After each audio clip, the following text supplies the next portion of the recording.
Hi, my name is Natalie Knapp, and this is my presentation on my personal ePortfolio. The homepage, I decided to include a quick intro with some background information as well as my headshot.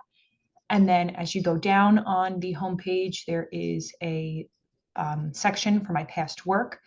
It includes 5 projects that have 3 of them that are more of a professional tone and 2 of them that are more creative, as well as my LinkedIn page is linked.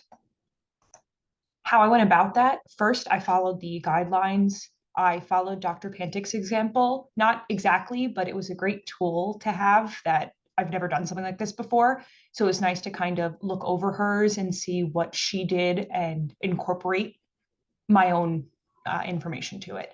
I also made sure to include everything that was listed under the assignment. And then the second thing I did, the intro, I went about it. I wanted to include some detail about me, enough that it'd be interesting into checking out the whole page. So I went more into detail on that in the about page, but I'll talk about that later on.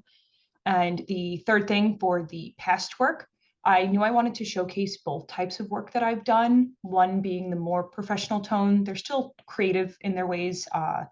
One of them being a project I did in undergrad that tackled presenting an issue to a company and kind of making mock Instagram posts and collaborations that they could do with celebrities, as well as including the second part of it where I had wrote an actual letter that I never sent, but wrote a letter to the CEO of the company, kind of explaining in detail what the presentation entailed and what I was doing with it.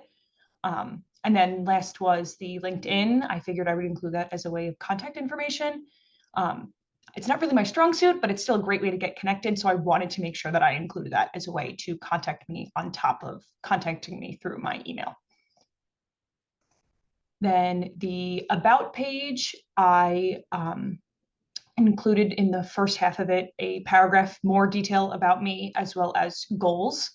2 of the goals that I did one academic and one career-oriented goal, as including a picture of myself from graduation from PACE. And then also, as you scroll down farther, I did an updated form of my resume, as well as a list of skills that I thought that were my strong suit.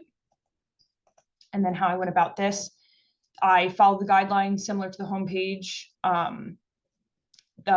kind of looking in the assignment to making sure that I was tackling everything that I needed to, as well as Dr. Pantik's way that she did it. And then the second part about me, like I said, I wanted to include more detail. I included my educational background, where I got my associates, how that journey kind of went, my undergrad, and now into my master's. As well as the importance of education and why I believe education is one of my biggest joys in life. I don't think that we can ever get enough knowledge, and that the more knowledge I get, the happier I tend to be. And then the third thing was goals and skills. I put 1 academic goal and 1 career goal. I'm more of a one at a time person. That being said, I have plans that I like to set goals. I have an idea of what I want to do more in the future, but it's a lot more rewarding to myself personally, and it's a lot less anxiety inducing if I tackle one thing at a time. So I decided to include 2 of those goals there. And then the skills that I listed, I showcased that I think is a couple of my strongest skills. I thought that was really important to include in my ePortfolio. And then finally, my resume. I've probably edited my resume a million times. I know I had 1 resume when I had sent in the link, and I've already updated it since then.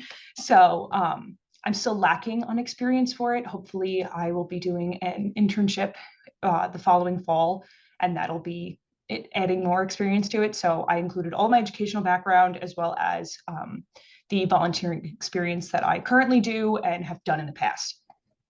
And that was it. I just wanted to say thank you, Dr. Fink. I had a wonderful time this semester, and hopefully I'll be able to take another one of your classes in the future, and happy holidays.